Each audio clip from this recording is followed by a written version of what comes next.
BMC चुनाव के ऐलान के साथ ही महायुति गठबंधन में शामिल शिवसेना और बीजेपी के बीच सीट बंटवारे पर मंथन शुरू हो गया है। आपको बता दें कि मुंबई महानगर पालिका चुनाव बीजेपी और शिवसेना साथ मिलकर लड़ रहे हैं। वहीं अजित पवार की एनसीपी को फिलहाल दरकिनार कर दिया गया है। बताया जा रहा है कि बीएमसी की 227 सीटों में से 150 सीटों पर बीजेपी और शिंदे सेना के बीच सहमति बन गई है और जल्द ही बकाया 77 सीटों पर निर्णय ले लिया जाएगा।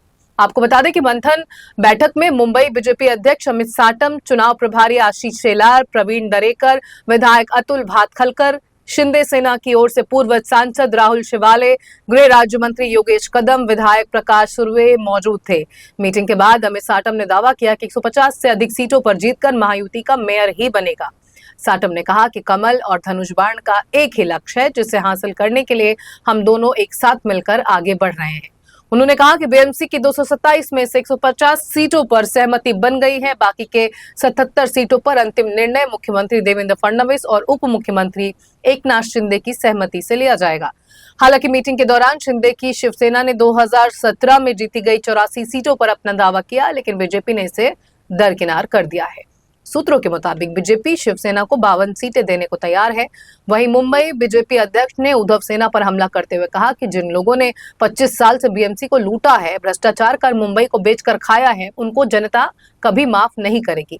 महायुति का मूल उद्देश्य मुंबई मनपा को भ्रष्टाचार मुक्त प्रशासन देना है। साटम ने कहा कि नवाब मलिक के नेतृत्व वाली एनसीपी से महायुति का कोई संबंध नहीं है। जब तक नवाब गंभीर आरोपों से मुक्त नहीं होते, तब तक किसी भी तरह का तालमेल नहीं होगा।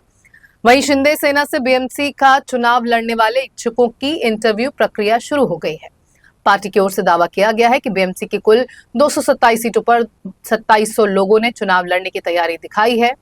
बीएमसी चुनाव के लिए शिंदे सेना की ओर से बांद्रा के रंग शारदा सभागृह में इच्छुक उम्मीदवारों का साक्षात्कार लिया जा रहा है।